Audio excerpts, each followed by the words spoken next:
Warahmatullahi wabarakatuh. Alhamdulillahirabbil alamin. Assalatu wassalamu ala Rasulillah wa ala alihi washabbihi ajmain. Amma ba'd.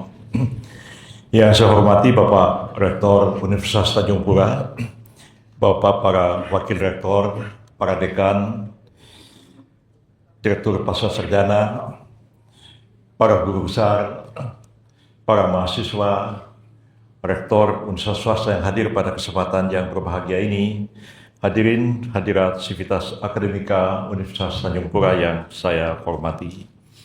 Pertama-tama marilah kita memanjatkan puji syukur kehadirat Allah Azza wa Jalla. Pada siang hari ini kita bersama-sama diberikan kesempatan oleh Allah yang Maha Kuasa hadir bersama-sama di ruangan ini. Dan saya juga berterima kasih yang sebesar-besarnya kepada Pak Rektor yang telah memberikan kesempatan kepada saya untuk berbicara dalam forum yang sangat terhormat ini. Walaupun saya menyadari saya sama dengan kita semua yang hadir di sini, orang yang merasa terus-menerus ingin tahu dan ingin belajar dan tidak henti-hentinya. Setiap hari kita menelaah berbagai literatur, berpikir, mengamati berbagai peristiwa-peristiwa sosial dan politik yang terjadi di tanah air kita.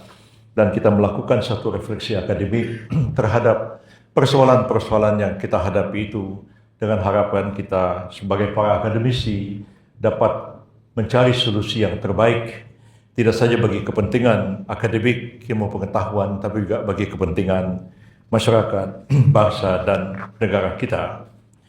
Saya memandang topik yang kita bahas hari ini terkait dengan demokrasi dan pemilihan umum adalah satu tema yang sangat penting dan fundamental dalam kehidupan berbangsa dan bernegara kita.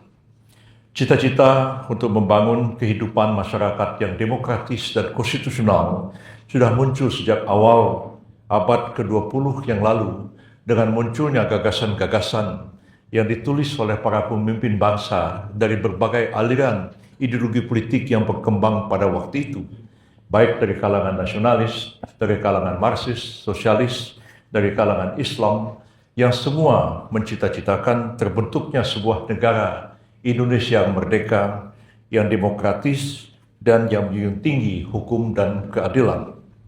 Konsep-konsep semacam itulah yang kemudian menjadi pembicaraan dan pembahasan sepanjang sejarah pemikiran politik di tanah air kita sejak awal abad ke-20 sampai kemerdekaan kita pada tahun 1945, dan puncak daripada mengemukakan gagasan-gagasan dan ide-ide itu ialah tertuang di dalam sidang-sidang Badan Usaha Penyelidik Kemerdekaan Indonesia BPU PKI pada tahun 1945, yang setelah melalui satu perdebatan dan pembahasan yang panjang untuk merumuskan dasar falsafah negara yang disepakati oleh semua pihak dan kemudian merumuskan poin-poin penting dalam kehidupan bermasyarakat dan berbangsa dan bernegara kita, yang merupakan sesuatu proses, satu kerja akademik yang luar biasa, oleh karena para pemimpin itu dengan semangat kebebasan yang tinggi mencoba untuk mengartikulasikan pemikiran-pemikiran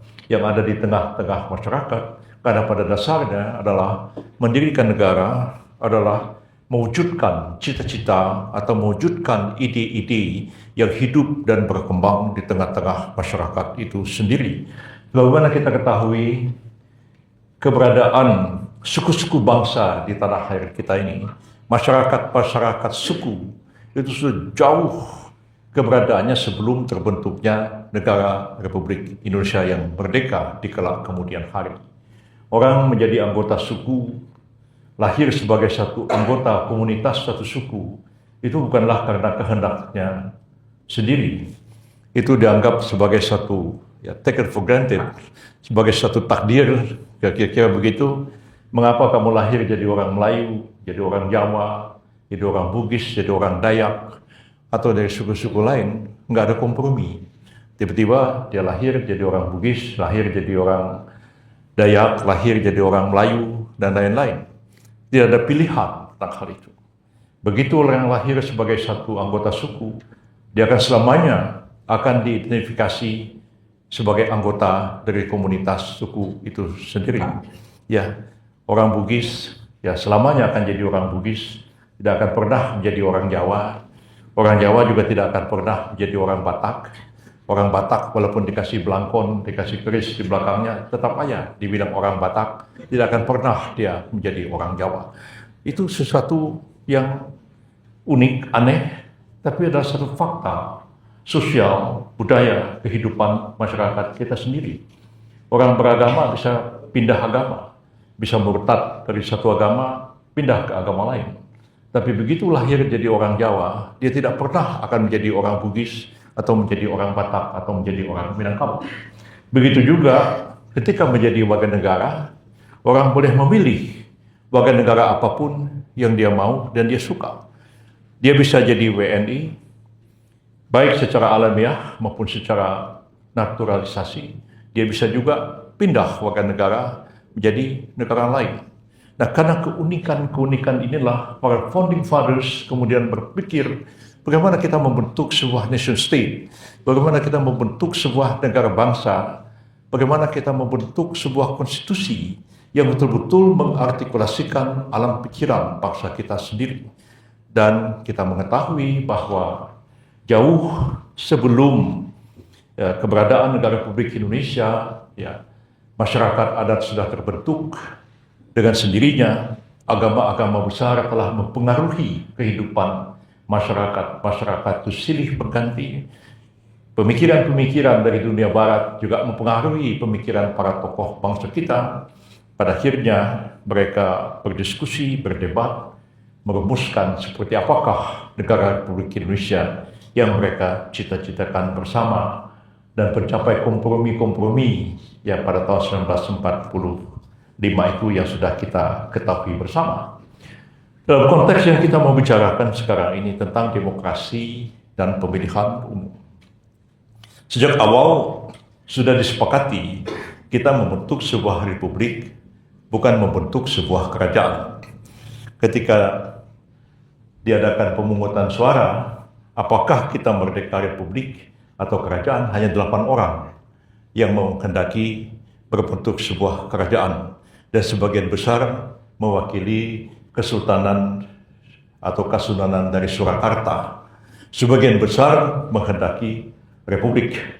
Bahkan juru bicara pihak Islam pada waktu itu, Dr. Sukiman Wirjosanjoyo, yang menjadi Perdana Menteri tahun 1952, Sukiman mengatakan bahwa kaum Islam menghendaki sebuah republik karena khilafat sesudah Nabi Muhammad SAW lebih mendekati sebuah sistem republik daripada sebuah sistem kerajaan. Jadi sepakat orang membentuk sebuah republik yang demokratis dan mengakui kedaulatan rakyat sebagai kedaulatan yang dianut oleh konstitusi kita. Kedaulatan ada di tangan rakyat yang pada waktu itu dikatakan dan dilaksanakan sepenuhnya oleh Majelis Permusyawaratan Rakyat. Sebenarnya itu ide yang luar biasa sebenarnya.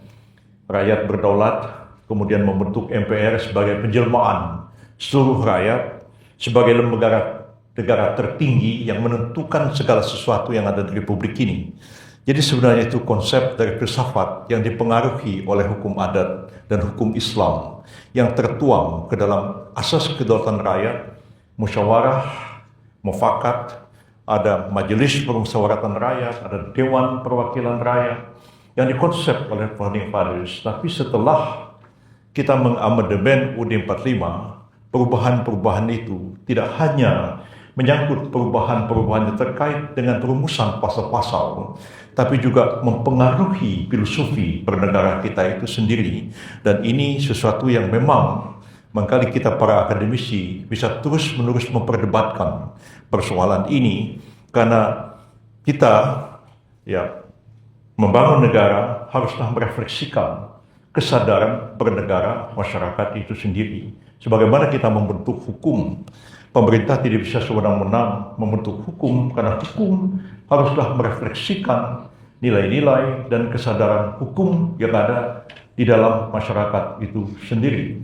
Karena pada waktu kami mulai mendraft KUHP baru, pada tahun 90-an pada waktu itu, zamannya Pak Muladi, terus Pak Otoyo Usman, Pak Muladi, saya, Menteri Kehakiman, sangat hati-hati merumuskan draft KUHP, karena kita harus menyadari bahwa KUHP baru itu harus menggantikan kaidah-kaidah hukum kolonial, dan kita merumuskan kaidah-kaidah hukum pidana baru itu harus berlandaskan kepada sumber-sumber hukum yang hidup dalam masyarakat, baik berasal dari hukum adat, dari hukum Islam, dari hukum ex-Barat yang sudah diterima oleh masyarakat kita sendiri, dan berbagai konvensi internasional, baik yang sudah kita ratifikasi maupun belum kita ratifikasi, menjadi bagian dari hukum nasional kita sendiri.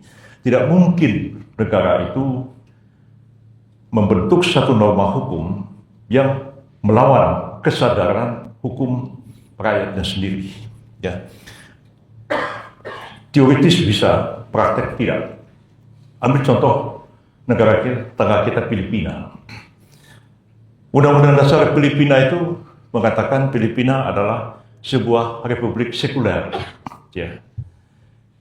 Gereja Katolik Filipina berada di luar negara Filipina. Lalu tidak ada dana apapun, APBN kalau kita di sini APBD, yang dapat disumbangkan untuk mensupport lembaga-lembaga keagamaan apapun di Filipina. Jadi praktis kalau kita baca konstitusi Filipina, ya, Filipina itu negara sekuler, ya. Tapi dalam kenyataan, bisakah konsep sekuler itu diterapkan 100%? Nyatanya tidak. Bagaimanapun, menurut pendapat saya, ya, agama mayoritas yang hidup dalam satu negara itu akan mempengaruhi corak hukum dari negara itu sendiri. Saya pernah melakukan studi bagaimana hukum Islam mempengaruhi hukum Indonesia, bagaimana hukum Buddhis mempengaruhi hukum Thailand, dan bagaimana hukum kanonik Gereja Katolik itu mempengaruhi hukum Filipina. Ya, pada zaman Arroyo menjadi presiden, Senat Filipina pernah mensahkan undang-undang tentang aborsi dan undang-undang tentang keluarga berencana, tapi diveto oleh Arroyo, sehingga gagal untuk disahkan menjadi Republic Act atau Undang-Undang Filipina. Kenapa Arroyo memveto itu? Karena dia tahu bahwa Gereja Katolik mempunyai sikap aborsi dan keluarga berencana itu bertentangan dengan pendirian atau sikap resmi gereja. Ya nggak bisa juga. Ya, akhirnya pada zaman itu juga bahkan sebelum Arroyo, zaman Marcos bahkan membuat undang-undang Republic Act on the Establishment of the Islamic Court of the Philippines, pembentukan tentang hukum pengadilan Islam Filipina, maksudnya pengadilan agama kalau kita di sini, dan akhirnya diakui bahwa bagi orang Islam Filipina, khususnya di bidang hukum munakahat dan kewarisan dan lain-lain, maka berlaku hukum Islam bagi mereka. Nggak bisa juga negara itu 100% sekuler, karena pengaruh agama itu akan tetap ada dalam kehidupan politik maupun mempromosikan kaidah-kaidah hukumnya sendiri. Nah, dalam konteks kita ini, kesadaran tentang demokrasi itu hidup dalam adat dan hidup dalam kaidah-kaidah hukum Islam di tengah-tengah masyarakat. Bagaimana orang disuruh musyawarah, disuruh muafakah, disuruh menegakkan al-adalah, keadilan dan sebagainya, itu sangat mempengaruhi alam pikiran para pendiri negara kita, karena itu dianutlah negara kita adalah negara demokrasi yang berasaskan kedaulatan rakyat. Walaupun pada saat menyusun Undang-Undang Dasar 45 itu tidak pernah ada pembahasan mengenai partai politik, tidak ada pembahasan mengenai pemilihan umum. Sepintas-sepintas disinggung, tapi tidak sempat dirumuskan menjadi pasal dalam konstitusi kita. Tapi bukan berarti bahwa tidak ada kesadaran itu. Tidak mungkin ada demokrasi tanpa partai, tidak mungkin ada demokrasi tanpa pemilihan umum. Sebab itu, kalau kita lihat dalam sejarah, pada tanggal 19 Agustus tahun 45, sehari sesudah disahkan UUD 45, dipilihlah presiden dan wakil presiden, Lalu ada keputusan PPKI membentuk satu partai, namanya PNI Staatsparti, PNI Partai Negara, yang diketuai oleh Soekarno, dan sejak itu diakui bahwa hanya ada satu partai, namanya PNI Staatsparti. Dibentuk beberapa cabang, misalnya juga di Jakarta sudah dibentuk PNI Staatsparti diketuai oleh Mr. Wilopo. Di Makassar PNI Staatsparti dipimpin oleh Pak Manai Sofyan. Tapi hanya sebentar ditolak konsep hanya satu partai dalam sebuah negara merdeka. Saya sempat menginterview beberapa orang yang pada waktu itu masih hidup, Pak Muhammad Natsir dan Syafruddin Perwira Negara, bekas Perdana Menteri kita, sebagai anggota KNIP pada waktu itu. Kenapa KNIP menolak pembentukan PNI Staatsparti? Jawab mereka, bagaimana kita mau terima? Katanya kita demokrasi. Staatsparti hanya ada di negara-negara sosialis dan komunis, dan karena itu ide keputusan PPK itu dianulir oleh KNIP dan kemudian juga dianulir oleh Wakil Presiden Muhammad Hatta. Nah, pada waktu itu dirumuskanlah, kenyataannya sebelum dirumuskan, partai-partai berdiri. Yang pertama kali berdiri adalah PKI, tanggal 21 Oktober tahun 1945, dipimpin oleh Mr. Muhammad Yusuf. Pada waktu itu PKI berdiri, partai-partai berdiri, umat Islam mengadakan kongres di Yogyakarta, dan 7 November 45 mendirikan Masyumi sebagai salah satunya partai politik Islam Indonesia, dan partai-partai berdiri. Lalu 3 November itu Bung Hatta mengeluarkan maklumat tentang pendirian partai-partai politik yang mengatakan pemerintah menganjurkan kepada rakyat untuk membentuk partai-partai politik, dan partai politik itu diharapkan sudah terbentuk pada 1 Januari 46 karena pemilu akan dilaksanakan 1 Februari tahun 1946. Dan 2 hari sesudah Pak Hatta mengeluarkan maklumat itu, ada maklumat yang dikeluarkan oleh Jaksa Agung Republik Indonesia, Mr. Kasman Singodimedjo, yang mengumumkan bahwa pemerintah membolehkan rakyat mendirikan partai berhaluan komunis yang dulu sudah dilarang oleh pemerintah kolonial Hindia Belanda. Jadi saya sempat menginterview Pak Kasman Singodimedjo karena beliau adalah tokoh Masyumi sebenarnya dan tokoh Muhammadiyah, dan saya tanya, bagaimana Pak Kasman ceritanya bisa membenarkan berdirinya partai komunis? Dia bilang, dalam negara demokrasi partai apapun boleh hidup, ya. Demokrasi itu intinya menghargai kemajemukan, menghargai pluralisme. Ya, tidak mungkin ada demokrasi tanpa kemajemukan. Justru karena majemuk itulah maka harus ada demokrasi. Satu-satunya kelompok yang tidak boleh hidup dalam sistem demokrasi adalah kelompok yang memusuhi demokrasi itu sendiri. Karena itu dia bilang belakangan kita menolak komunisme yang awalnya kita bolehkan, karena komunisme itu kita menolak bukan karena komunisme itu ateis atau tidak percaya pada Tuhan. Tidak percaya pada Tuhan itu urusannya sendiri di akhirat nanti. Tapi persoalannya secara politik adalah komunisme itu partai yang monolitik, menolak pluralisme, dan karena itu dia tidak punya hak hidup di dalam sebuah sistem yang demokratis. Jadi dirikan partai politik, dan pada waktu dikatakan pemilu akan dilaksanakan pada tanggal 1 Februari tahun 1946. Itulah yang saya mau studi di bidang hukum tata negara, yang sampai pada kesimpulan sebenarnya Undang-Undang Dasar 45 yang dulu disahkan tanggal 18 Agustus 45 itu sebenarnya hanya berlaku untuk 2 kali 6 bulan saja, tidak berlaku abadi. Kalau zaman Orde Baru kan UUD 45 itu nggak boleh diubah, nggak boleh apa, begitulah doktrin ditanamkan pada waktu pemerintahan Orde Baru dalam penantaran P4 dan sebagainya pada waktu itu. Tapi kalau kita membaca teks UUD 45 itu mengatakan bahwa dalam 6 bulan sesudah berakhirnya Perang Asia Timur Raya, Presiden menyelenggarakan segala sesuatu yang diatur oleh Undang-Undang Dasar ini dengan dibantu oleh sebuah komite nasional. Artinya Presiden jalankan semua kekuasaan negara dengan bantuan komite nasional. Lalu ayat kedua mengatakan dalam 6 bulan sesudah Majelis Permusyawaratan Rakyat terbentuk, maka majelis itu bersidang untuk menetapkan Undang-Undang Dasar. Jadi berapa lama? 2 kali 6 bulan. Kapan Perang Asia Timur Raya berakhir?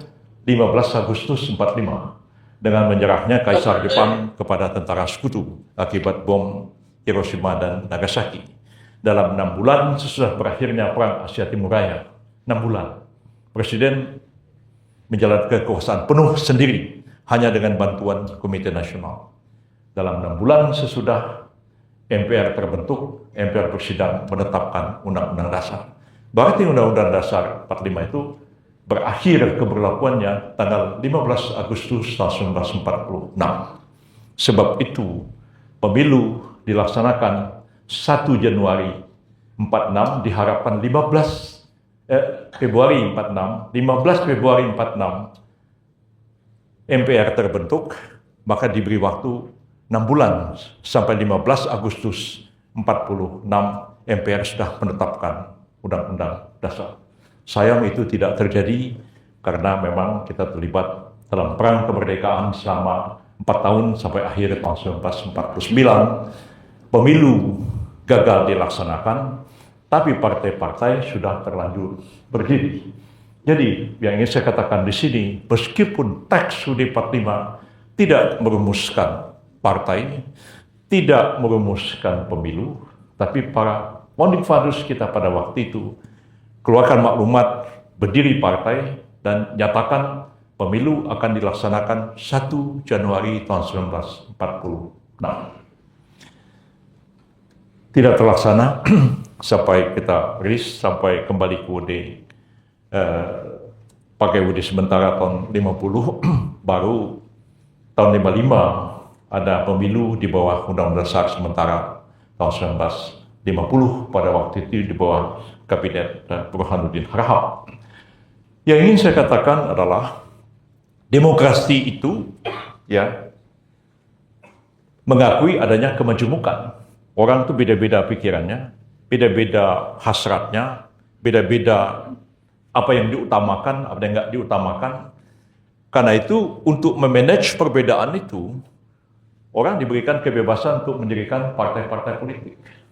Partai itu disuruh ikut pemilu, ya, secara demokratis untuk membentuk wakil-wakil rakyat. Sulit bagi kita membayangkan ada demokrasi tanpa instrumen partai politik. Walaupun memang kita paham bahwa demokrasi itu adalah sebuah sistem yang sulit, ya, rumit, bertele-tele, makan waktu, biayanya besar, ya. Hanya persoalannya sampai hari ini, ya, peradaban umat manusia belum menemukan sebuah sistem yang lebih baik daripada demokrasi itu sendiri. Walaupun demokrasi itu sulit untuk dilaksanakan, lebih cepat diktator, ya. Diktator cepat aja, ya. Dan sekarang pun kita katanya lebih baik demokrasi, ya, tapi ya sampai sekarang kita tahu sulit untuk dilaksanakan. Apalagi kita dengan negara sebesar ini, ya, wilayah seluas ini, dengan etnik yang berbeda-beda, agama yang berbeda-beda, orientasi politik yang berbeda-beda, menjadi sangat tidak sederhana. Dan kita tahu pemilu 55 dan pemilu-pemilu sesudahnya itu boleh dikatakan adalah pemilu yang paling rumit di dunia. Saya sempat menginterview Mr. Muhammad Rum, Menteri Dalam Negeri pada waktu itu yang ditugasi mendraft RUU pemilu yang dipakai tahun 55 itu.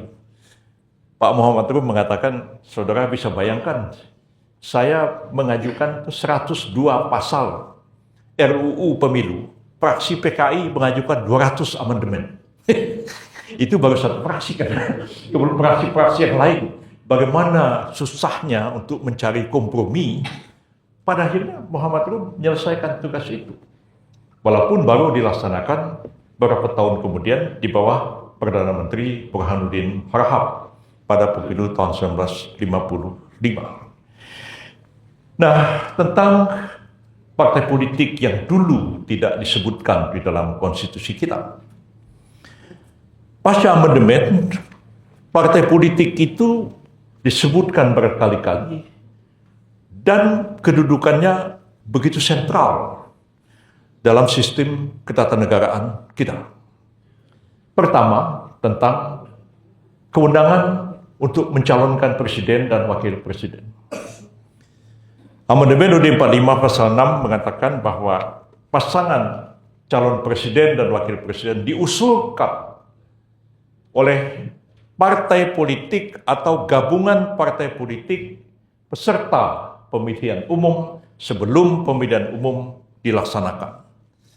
Ini pasal sangat krusial dan menimbulkan debat panjang di MPR, di DPR, dan kemudian timbullah perdebatan yang sampai hari ini belum selesai. Perlu atau tidak perlu ada parliamentary threshold untuk DPR. Saya ingat pada tahun 98, saya waktu itu pegawai sekretariat negara, saya dipanggil Presiden Habibie pada waktu itu. Dia bilang, Yusril, kamu draft RUU partai politik. Pak Ismail Suni, guru saya, disuruh mendraft RUU tentang pemilu dan lain-lain pada waktu itu. Jadi Pak Habibie pada waktu itu mengatakan gini, partai bebas berdiri, ya, nggak ada batasan-batasan. Nah, kan zaman Pak Harto kan partai istilahnya itu 2 parpol 1 Golkar kan gitu. Walaupun Golkar itu kalau hukum fikih itu segala syarat-syarat dan rukun-rukunnya itu sudah memenuhi, Golkar itu disebut partai politik. Cuma Pak Harto nggak dibilang partai, jadi ada dua parpol, 1 Golkar. Nah, ketika saya selesai mendraft RUU partai politik zaman Pak Habibie itu, saya didatangi sama Pak Akbar Tanjung, ya, beliau sudah uzur sekarang, sudah kurang, dengan saya pun tidak ingat, ya, padahal saya masuk anak muda yang cukup dekat dengan beliau. Kalau saya nggak ada duit, belum minta duit sama Bang Akbar. Seperti begitunya keadaannya. Jadi, gimana ini? Abang Golkar bagaimana? Udah Bang, Golkar itu bilang aja partai Golkar. Terus abang partai Golkar kok aneh namanya. Tapi akhirnya diterima juga. Jadilah partai Golkar seperti sekarang yang dulunya tidak disebut sebagai sebuah partai politik. Nah, partai politik itu peserta pada waktu itu Pak Habibie bicara threshold. Nah, dia mengatakan kepada saya setelah beliau berdiskusi dengan kanselir Jerman Helmut Kohl yang sahabatnya Pak Habibie, katanya di Jerman berlaku 10%, juga kan 10% mati kita di sini. Mungkin jangan mau dapat 1% aja setengah mati partai politik, apalagi mau dapat 10%. Nah, akhirnya pemilu 99 itu thresholdnya hanya 1% pada waktu itu. Makin lama jadi debat yang belum selesai. Sekarang pun masih debat, berapa hari ini pun ada polemik-polemik juga antara saya, Pak Sarmuji, Sekjen Golkar, PDIP, dan lain-lain mengenai perlu atau tidak perlunya threshold, dan ada putusan MK juga terkait dengan masalah threshold ini. Yang ingin saya tegaskan adalah bahwa partai politik sesudah amandemen sangat penting kedudukannya, karena hanya partai politik peserta pemilu aja yang boleh mencalonkan pasangan calon presiden dan wakil presiden. Ada kata-kata sebelum pemilu dilaksanakan. Pemilu mana yang mau dilaksanakan itu. Nah, tentang pemilu itu sendiri diatur dalam pasal 22E yang mengatakan pemilu diadakan sekali dalam 5 tahun dan pemilu diadakan untuk memilih anggota DPR, DPRD, DPD, presiden, dan wakil presiden. Nah, di DPR itu jadi perdebatan, akhirnya muncullah demi untuk threshold itu, lalu dikatakan bahwa sebelum pemilu dilaksanakan, ya katanya sebelum pemilu presiden itu sendiri, ya pastilah sebelum pemilu presiden. Logikanya kan partai politik peserta pemilu. Pasal 22E itu mengatakan peserta pemilu DPR, DPRD adalah partai politik. Peserta pemilu DPD adalah perseorangan anggota DPD. Walaupun tidak disebutkan, mutatis mutandis kita akan mengatakan peserta pemilu presiden, wakil presiden adalah calon presiden dan wakil presiden itu. Itu kan mutatis mutandis masih begitu. Jadi kok aneh ya. Jadi thresholdnya kemudian diatur, yaitu diadakanlah pemilu terpisah. DPR dulu, setelah itu baru dijadikan patokan threshold untuk mencalonkan presiden. Kata-kata sebelum pemilu dilaksanakan itu, kok jadi bagaimana begitu? Nah, dalam pikiran kita pada waktu itu adalah supaya tidak ada lagi threshold. Udah ikut aja. Partai mencalonkan seperti makna dari pasal 6 dan pasal 22E, yaitu partai itu, kan tidak semua partai menjadi peserta pemilu. Negara kita kan sulit ya, mendirikan partai itu sulit ya. Walaupun 30 orang datang ke notaris, bikin akte, daftar ke Dirjen AHU ya di Kementerian Hukum. Lalu kemudian sebelum disahkan dia verifikasi. Administrasi maupun faktual. Itu pun sulitnya bukan main. Sudah disahkan sebagai partai politik, kalau mau pemilu, verifikasi lagi. Sampai ke bawah. Dan verifikasinya itu juga bukan main sulitnya. Syaratnya sebuah partai bisa ikut pemilu kalau dia bisa menunjukkan dia mempunyai anggota minimal 1.000 orang per kabupaten kota. Di Papua itu ada kabupaten kota yang penduduknya itu tidak sampai 10.000 orang. Ya. Partai yang mau pemilu ada 50. Bagaimana caranya mendapat 1.000 anggota di kabupaten yang penduduknya cuma 10.000, itu dari orang tua sampai bayi. Nah, lalu bingung kan? Saya tanya Gubernur Papua, gimana ini Pak Gubernur? Brur, katanya pendapat saya. Brur, jangan khawatir. Pokoknya semua di Papua, partai semua lolos semua ikut pemilu. Ya, gimana cara lolosnya?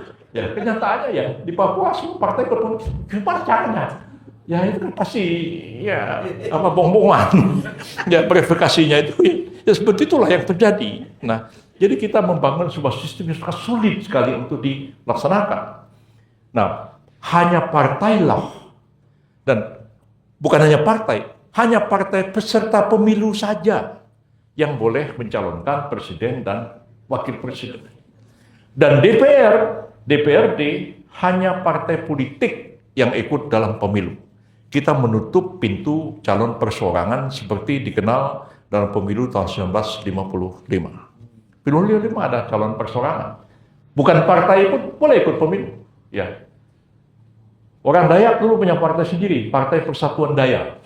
Ya kan? Satu-satunya terpilih Pak Cilik Riwut. Terpilih sebagai anggota mewakili Partai Persatuan Dayak dari Kalimantan ini. Ya. Ya, satu orang Pak Cilik dilantik, nggak ada threshold. Ya, guru saya almarhum Profesor Dr. Hazerin, bapak hukum pasti kenal namanya, ahli hukum adat. Saya ikut kuliah Pak Hazerin sebagai mahasiswa hukum UI zaman itu. Partai Pak Hazerin itu namanya PIR, Partai Indonesia Raya. Partainya itu pecah 3, PIR Hazerin, PIR Wongsonegoro, dan PIR Tajudin Nur. Orang Banjar, orang Kalsel. Tiga-tiganya ikut pemilu. Ya. Tapi yang terpilih hanya PIR Hazerin. Tajudin sama Wongso nggak terpilih. Akhirnya Pak Hazerin dilantik menjadi anggota DPR, dan ada namanya fraksi PIR Hazerin. Ketuanya Hazerin, sekretarisnya Hazerin, bendaharanya Hazerin, anggotanya pun Hazerin juga. Ya sendiri aja dia. Ya. Nah, hal yang sama saya alami ketika pemilu tahun 99. Ya, saya dilantik jadi anggota DPR pemilu 99. Ada kawan saya, saudara Hussein Naro, ya, anak dari Jailani Naro. Waktu itu P3 split, ada P3 yang baru, yang Ka'bah, yang lama hidup lagi, ada Ka'bah yang segi lima, P3 yang segi lima. Jadi Hussein Naro P3 yang segi lima itu hanya dapat 1 kursi. Ya Hussein itu aja. Ya Hussein akhirnya dilantik, tapi dia bergabung ke fraksi yang lebih besar. Ya, PKS juga waktu itu tidak lolos, PKS bergabung ke PAN. Jadi di situ terus pecahkan satu masalah, tidak ada suara hilang. Ya, tidak ada suara hilang karena satu orang pun dilantik. Nah, problem sekarang ini dengan threshold, maka banyak sekali suara-suara hilang. Ya, baik partai besar maupun partai kecil. Yang di bawah pimpinan Pak Oso, Pak Osman Sabta, itu ada sekitar 9 partai, itu kalau di total 9 partai itu 22%. 22%. Nah, kalau sekiranya membayangkan dalam Pilpres yang lalu, 22% yang partai yang dipimpin Pak Oso itu mengajukan pasangan calon presiden wakil presiden. Mestinya bisa. Dia bukan pakai kursi, dia pakai suara. Kan thresholdnya 20%. Nah, jadi itu juga menjadi satu problem bagaimana kita mengatasi ini ke depan. Karena itu saya punya pikiran begini kemarin. Agak susah kita memperdebatkan threshold ini kalau pakai persentase, ya. Pasti persentasenya itu apa dasarnya? Oh, ada yang minta 4%, minta 5%, ada yang minta 7%, ada yang lebih tinggi lagi, dan sebagainya. Dengan alasan supaya terjadi proses penyederhanaan partai politik. Dan itu juga pernah ada dalam pertimbangan hukum putusan Mahkamah Konstitusi yang menyatakan bahwa adanya threshold itu untuk memperkuat sistem presidensial dan amanat penyederhanaan partai politik. Sempat kita berdebatkan di sidang MK, siapa yang pernah mengamanatkan penyederhanaan partai politik ini? Nggak ada kan? MK dikasih amanat sama siapa? Undang-Undang 45 tegas bicara kebebasan berserikat, berkumpul dan sebagainya. Nggak ada pembatasan partai politik. Nah, jadi kalau saya telah lebih mendalam sebenarnya pertimbangan MK itu lebih merupakan satu pertimbangan politik daripada pertimbangan hukum sebenarnya. Untuk menjamin penguatan sistem presidensial itu problema politik, bukan problema hukum tata negara. Begitu juga dalam hal penyederhanaan partai politik merupakan satu kebijakan politik, bukan persoalan hukum tata negara. Tata negara mengenai undang-undangnya gimana mengatur segala macam. Jadi akhirnya ada threshold yang diputuskan oleh DPR pada waktu itu, dan implikasinya masih kita terus perdebatkan sampai sekarang ini. Tapi pada intinya adalah bahwa solusinya yang dapat kita jadikan satu jalan keluar, ini sih yang usulan yang saya kemukakan beberapa hari belakangan ini, ya bagaimana kalau menentukan threshold itu. Kalau putusan MK sudah mengatakan Pilpres sudah tidak ada threshold. Jadi Pilpres silakan partai politik peserta pemilu mau mencalonkan pasangan calon presiden, silakan aja mencalonkan begitu. Tapi DPR, MK masih memberikan satu ruang yang menyerahkannya kepada para pembentuk undang-undang, presiden dan DPR untuk jangan terlalu kecil, jangan terlalu besar. Berapa? Jadi persoalannya jadi begitu kan.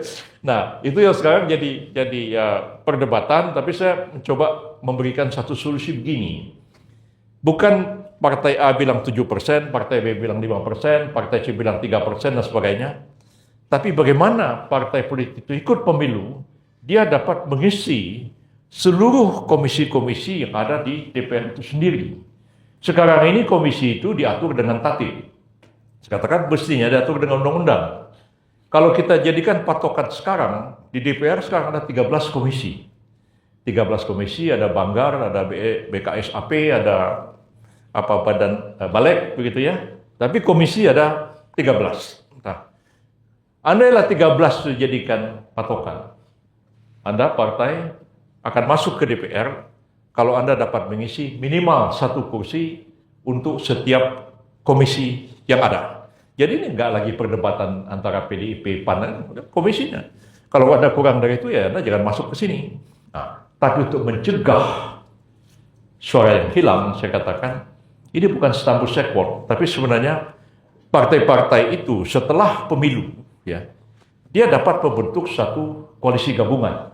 Katakanlah partai A mendapat 8 kursi, partai B mendapat 7 kursi, maka digabung jadi 15. Dia bisa membentuk satu fraksi, dia masuk ke DPR. Jadi tidak ada lagi suara yang hilang.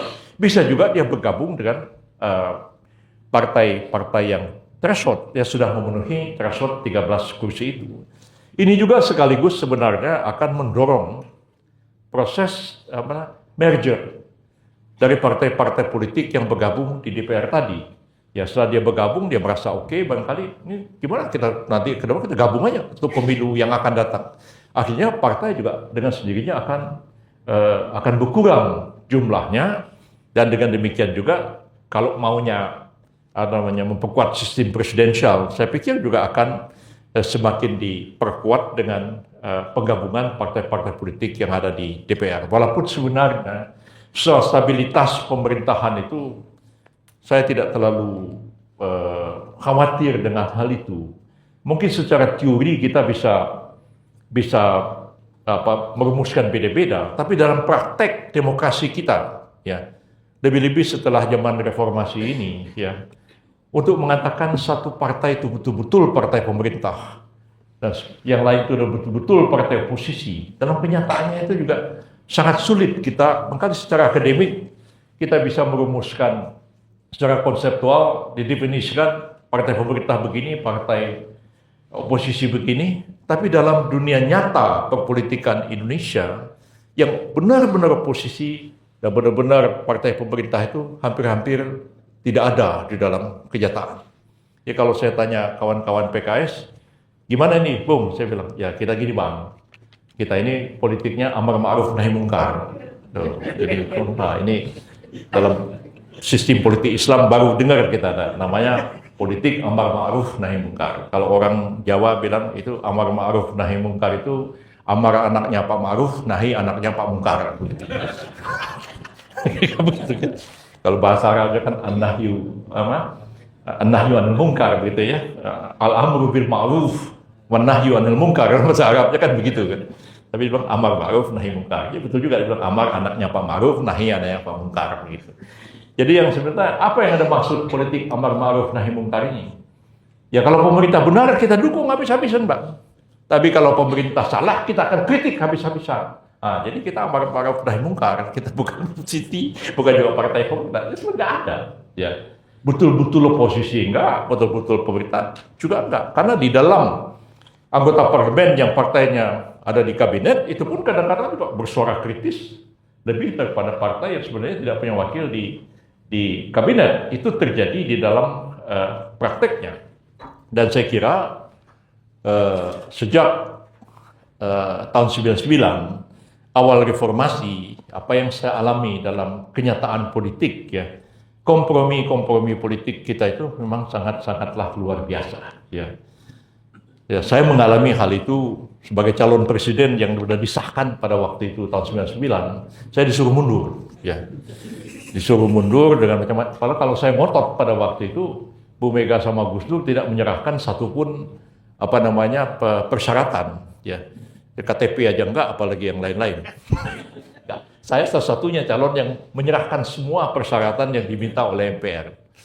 Pak Amin bilang, udah disahkan. Udah begitu saya suruh mundur. Kalau nggak mundur, saya harusnya aklamasi kan begitu. Karena satu-satunya memenuhi syarat. Nah, saya suruh mundur. Ya. Suruh Gus Dur jadi presiden. Bu Mega jadi wakil presiden. Pak Amin gimana? Tempatkan jadi ketua MPR. Bang Akbar Tanjung gimana? Jadi ketua DPR. Bagaimana itu orang bisa membagi-bagi posisi-posisi itu demi sebuah kompromi politik? Nggak ada itu dalam politik di negara-negara lain. Malaysia juga enggak. Kita tuh bisa. Begitu. Kita nggak bisa membayangkan bagaimana Pak Prabowo terpilih menjadi presiden, ya. Sementara Muhaimin Iskandar yang merupakan rival dalam kompetisi direkrut masuk jadi Menko sama saya di sebelah begitu. Ya, yang bisa kita bayangkan itu terjadi, ya itu jadi kenyataan begitu. Kompromi-kompromi politik yang kali hanya bisa dipahami dalam konteks sejarah dan realitas politik di tanah air kita, dan itu juga mungkin salah satu faktornya karena perdebatan ideologi mungkin sudah selesai.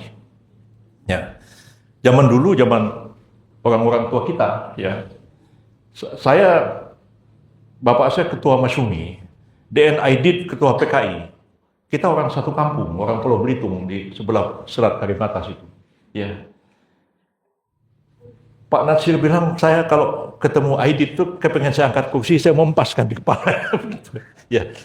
Tapi sesudah debat di parlemen, ya tiba-tiba ya saya masuk ke kantin, Aidit bawa kopi. Bung Natsir, ini kopi buat saudara. Sudah minum kopi. Bagaimana ketua PKI sama ketua Masyumi bisa dia ngomong-ngomong begitu, ya ngomong begitu, tapi memang pertentangan ideologi itu sangat tajam, ya. Apa yang terjadi pada waktu itu? Nah, sekarang kan perbedaan ideologi itu tidak terlalu tajam, ya. Komunis sudah tidak ada, antara nasionalis dengan Islam itu lama-lama dia menemukan satu titik konvergensi antara satu dengan yang lain.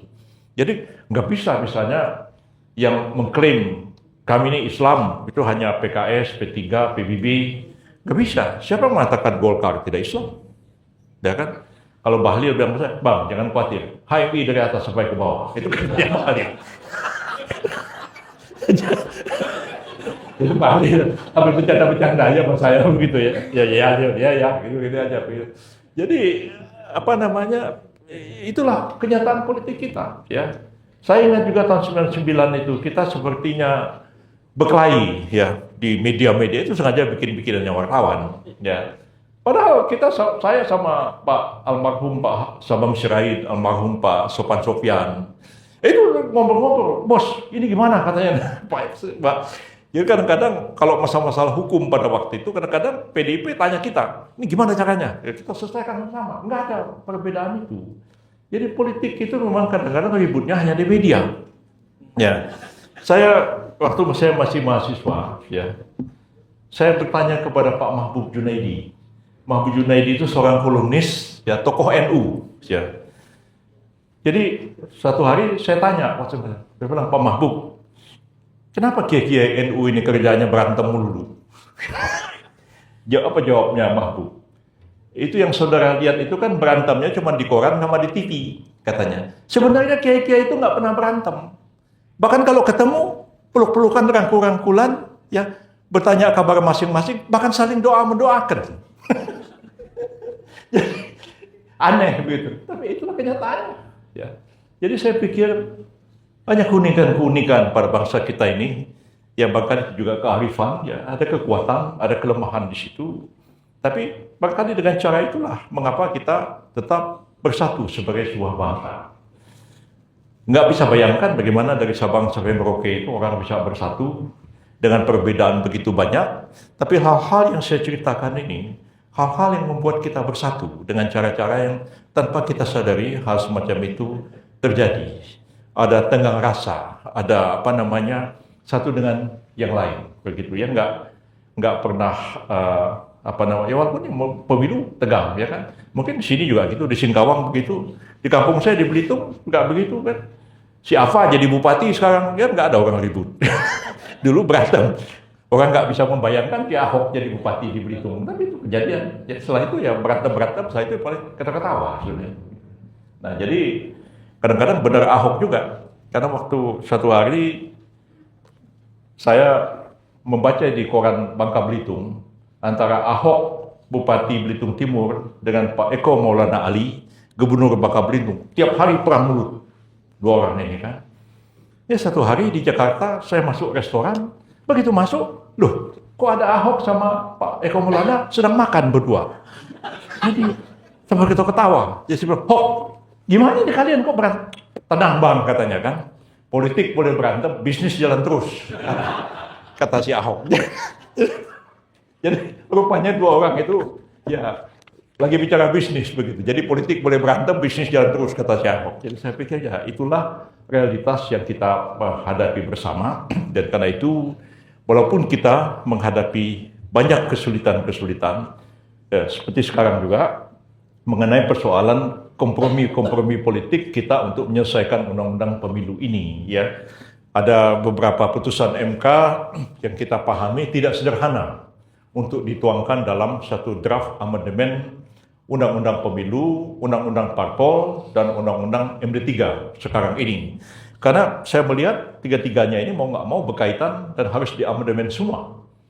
Yang pertama mengenai soal threshold tadi, yang kedua putusan MK yang terakhir, ya, yang membelah pemilu antara pemilu pusat dengan pemilu daerah.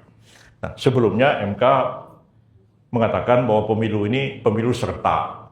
Ya, pemerintah nggak punya pilihan, terpaksa harus mengikuti apa putusan MK. Sekarang MK mengatakan dipisahkan pemilu pusat dengan pemilu daerah. Nah, ketika kita akan menyusun RUU-nya, kalang kabut, karena nggak sederhana. Pertama ada mundur jadwal pemilu. Kalau mundur jadwal pemilu, apakah tidak menabrak pasal 22E? UUD 45, pemilu diadakan kali 5 tahun.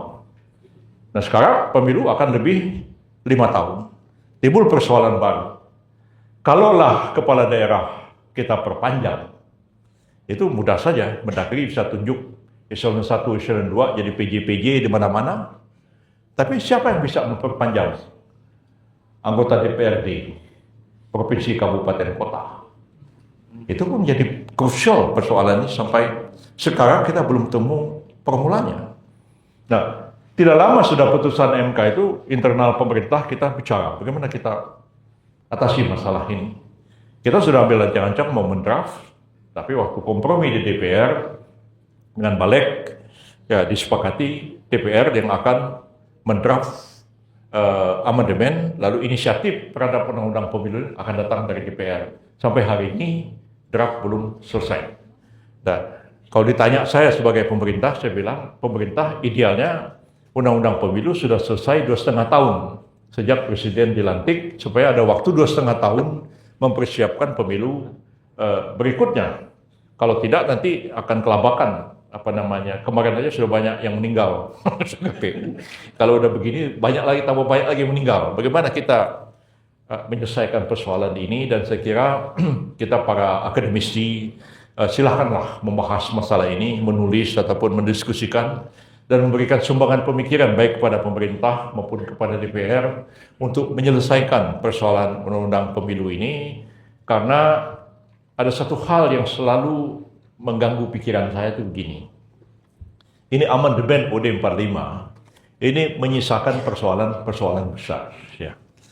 Sebelum amandemen itu kita mudah, karena MPR itu lembaga tertinggi negara.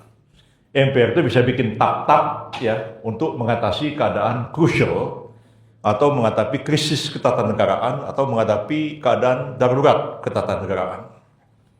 Ya kan, waktu Bung Karno kemudian diberhentikan akibat 2 kali Nawaksara yang ditolak, MPR S pada waktu itu menyatakan MPRS adalah MPR yang dimaksud oleh UUD 45, memberhentikan Bung Karno dan menunjuk Pak Harto sebagai pejabat presiden. Sekarang pemilu tegas dikatakan 5 tahun sekali. Masa jabatan presiden 5 tahun, wakil presiden, menteri 5 tahun, DPR 5 tahun. Bagaimana kalau pemilu tidak bisa dilaksanakan setelah pas 5 tahun berjalan? Presiden habis masa jabatannya, menteri habis, triumvirat udah nggak ada lagi, DPR habis, ada kevakuman kekuasaan. Dan kevakuman kekuasaan itu masalah serius di bidang hukum tata negara. Politik juga akan begitu. Nah, kita bagaimana mengatasi ini? Ya, jadi di Fakultas Hukum ada mata kuliah Hukum Tata Negara dalam Keadaan Darurat. Saya ikut mengajar juga mata kuliah itu beberapa bagian. Dulu masih hidup Jenderal Nasution yang mengajar mata kuliah itu. Sejarah ketatanegaraan dan negara dalam keadaan darurat. Nah, sekarang ada masalah-masalah yang belum terpecahkan. Nah, sempat pada waktu itu kita dengan Pak Bambang Susatyo berpikir kalau MPR itu dibolehkan lagi menyusun tap-tap dalam yang terbatas. Misalnya pemilu tidak bisa dilaksanakan. Siapa yang bisa memperpanjang semuanya ini? Hanya MPR dengan tap. Nggak mungkin dengan undang-undang. Dengan perpu juga nggak mungkin. Perpunya apa? Presidennya sudah lewat, ngeluarin perpu kan kacau juga. Nah, ini masalah-masalah yang bakal perlu kita pikirkan secara akademik. Ya, jangan sampai terjadi krisis ketatanegaraan di mana tidak ada jalan konstitusional untuk memecahkan persoalan itu dan membawa kita keluar dari krisis yang kita hadapi. Saya kira itulah hal-hal yang dapat saya sampaikan. Mudah-mudahan ada manfaatnya bagi kita dan barangkali juga akan mendorong kita berpikir lebih banyak terhadap masalah-masalah ketatanegaraan yang kita hadapi sekarang ini. Terima kasih banyak. Wabillahi taufik wal hidayah. Wassalamualaikum warahmatullahi wabarakatuh.